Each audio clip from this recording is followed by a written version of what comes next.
Hey, good morning and happy Sunday. Sorry,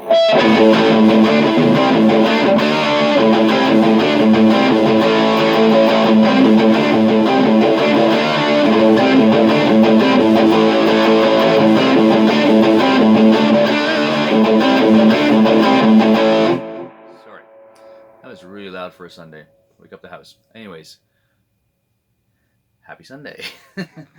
And an interesting morning because I've was up early. I dealt with aftermath from last night's gig in Niagara Falls with Jacob. Lots of gear everywhere. And then basically I was writing some presets on my MS3, which takes a while. Takes a while to get that going.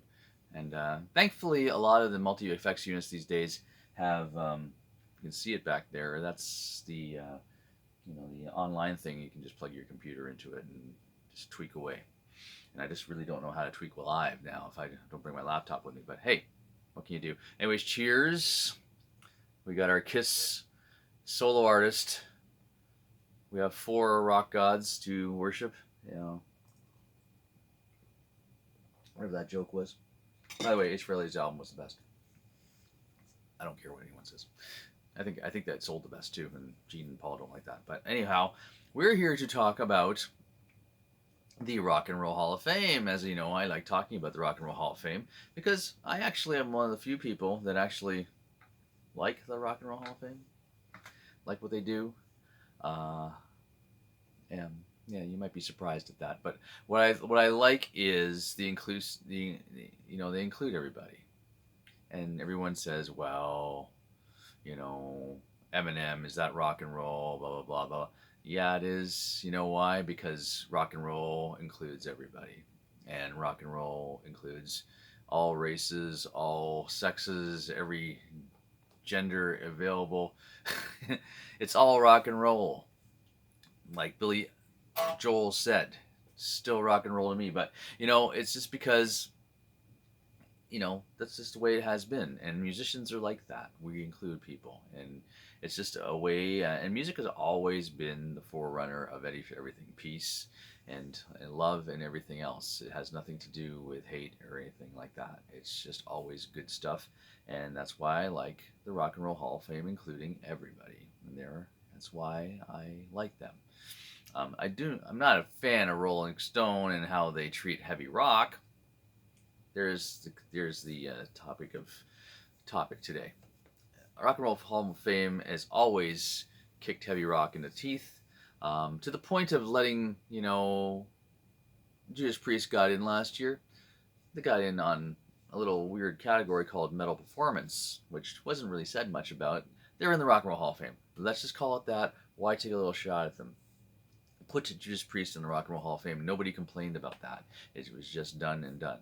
Now, this year, the ever-present Iron Maiden is nominated again to get into the Rock and Roll Hall of Fame. And the vote is on right now if you want to vote. Here's my suggestion. If you really love Iron Maiden and you want to vote for the Rock and Roll Hall of Fame, you can vote every day. Now, okay, here's my topic. Here's my thoughts on voting. Vote for only people that are in the bottom tier and Iron Maiden, because then at least Iron Maiden will go up, and you're not giving votes to people that are in the top 5, as they call it. There's usually the top 5 and down lower. The top 5 currently, right now, as I will tell you, are as follows. They are George Michael at the top. Why not? Cyndi Lauper, number 2. Okay, she's a classic artist, I guess, from the 80s. I love the songs. I love Time After Time. It's it's a great song. Guys, think about that. Soundgarden, number 3 right now. Okay. Cornell's passed away, and a classic band that's not coming back, basically. At number 4, Willie Nelson. Sure. Okay. And then what you're gonna say? Dolly Parton didn't want it because she's country. Blah blah blah. Well, and eventually she did. She did show up and accept the award. Again, inclusive, right? And of course, fifth on is Iron Maiden. So vote for Iron Maiden. None of those people that I mentioned above. Don't vote for George Michael, Cyndi Lauper, Soundgarden, or Willie Nelson. Okay, vote for people that are in the lower tier, which are Warren Zevon. If you don't know who Warren Zevon is, he wrote "Werewolves of London." That song. Should he be in the Rock and Roll Hall of Fame for basically a one-hit wonder? I don't think so. I don't think so. Love the song, Warren, and he is passed away also. Rage Against the Machine, yeah, okay, yeah, why not? Joy Division and New Order, never into it, but classic '80s stuff. And there is other stuff that is '80s in there. Sheryl Crow, I, again in the same category as probably Warren Zevon, Cyndi Lauper. They have some hits. Are they classic rock? No. Maybe you love Sheryl Crow and you're going to disagree with me. Kate Bush, okay. Lots of great videos in the '80s. She was an innovator for the video side of things. As we continue along, the last four that are on our list, the Spinners, not quite the Commodores. They didn't have a Lionel Richie. They are part of rock history, I guess. The White Stripes. As much as everyone loves Jack White, I think it's not the time. If they get in before Iron Maiden, that will be. You'll wait till you see that show. Anyhow, Missy Elliott, no, and a band called or a group called a Tribe Called Quest. I apologize, I do not know who that is, and I don't even know if I've heard of it. But there's always an artist, breakthrough artist, or they do that. Inclusive, right? Missy Elliott in the Rock and Roll Hall of Fame. First of all, I don't even know how long the artist has been current, Missy Elliott. So no, and she's at the bottom. She's at the bottom with, 32,000 votes. So some people like her, but anyway, there's one thing that I noticed. Of course, we want Iron Maiden to be in. This household does, anyways. Iron Maiden is an incredible band. If you look at how much they are a current band in like South America and Europe, their albums are current still. Like they make albums with valid, brand new music, and it sells down in these places, and they sell out stadiums like AC/DC does. To this day, for a band that started in like current, like I think their first album was like 1980 or something like that, and then they were, of course, had the story before that in the '70s where they came up. There's a couple of real great documentaries on YouTube about Iron Maiden and the Drive. Steve Harris's Drive is just incredible, but they deserve to be there. Just if you look at the list that I just mentioned, there is a lack of something that is near and dear to my heart. There's a lack of guitar. There's a lack of guitar in there. Iron Maiden, Soundgarden, and Rage Against the Machine. We'll give an honorable mention to Jack White, who's done a lot for the basics of guitar. But that's about it. That's about it for guitar-driven music there. If you want to call Sheryl Crow, maybe. But, when I say guitar-driven, was like the riff that I just played at the beginning of the show. That's kicking you in the face, guitar-driven. And you can be a country or blues artist and do that. Honorable mention goes to Willie Nelson's Trigger, which is the incredible historic guitar. That's his nylon string guitar that he played with the holes in it and everything. It's a Martin, by the way, and he's probably still playing it. Anyhow, not a lot of guitar this year in the list. I still, as much as I disagree with some of the people when the votes happen, because the fan vote, here's a good example of the fan vote. Dave Matthews Band's a few years ago had, they were number one on their fan vote.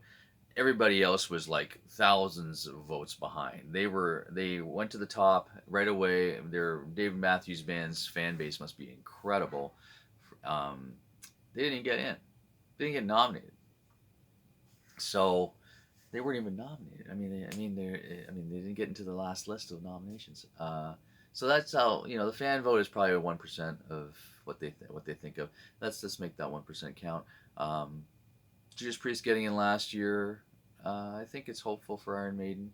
The only thing is, there's lots of politics with Rock and Roll Hall of Fame, where Bruce Dickinson did say some things a few years back when I think the first time they were nominated and they didn't get in, he kind of brushed it off as, who cares anyways. So that might come back to bite them, because maybe they'll feel that they can't do that. They got some pretty good people on the board that are heavy rock. Like Tom Morello got Randy Rhoads in a few years back, and it was a beautiful thing. But anyhow, vote. If you want to vote for Iron Maiden, that's the way to do it. Vote for the lower tier, so the upper tier can, so at least they can move up, because they're right at the fifth right now. They're bubbling under. So don't vote for Warren Zevon, because Warren's this morning is at 57,800 votes, and Iron Maiden's at 64,000. And then the next person higher is Willie Nelson at 69,000. So let's kick Willie. Let's kick Willie with a little Iron Maiden. But guitars. One last thing about Iron Maiden. 3 lead guitarists, and then Steve Harris, of course, incredible bass player. Doesn't get enough recognition as a bass player as he should. I think all us rock guys know how amazing he is. Whole band Fender products, which is amazing. Fender just, Dave Murray has signature models. Yannick Gers. I don't think he's has artist models or anything, but he's always just played vintage Strats. That's all he's played for Iron Maiden. All I've seen him ever play. And of course, Adrian Smith Jackson, which is Fender right now. He's a big, he's a huge Jackson. He's got his own signature model. Steve Harris, forgive me, I don't know if Steve Harris has a signature Fender model, but he probably does somewhere back there in the catalog. But he always played P basses. We've seen him play a few other things. He played a Lato on one of those videos a while back. Cool Lato. Speaking of cool guitars, changing gears here. Member vote for Iron Maiden. This is my new Konani Keen, and I met these guys over the internet, so hopefully I'm pronouncing that right. Konani Keen. All right. These guys approached me to be an artist. They have artist programs for people. They approached me because they liked my videos, like this one, and they will just promote the guitar. And they're in a unique company because they have a run of guitars. This is called the Breed 32. The Breed 32, and they do a limited run of guitars, and then that's it. They don't make the guitar anymore in this color or this configuration in that, because then your guitar becomes classic. That's a pretty cool thing, really. So you have you really do have a one of a kind. I don't know how much is in the run, but it's probably a lot. But this is obviously a classic body. It's funny when companies take a classic shape and don't mention the name of what it is. We know what body this is, and we know what headstock this is.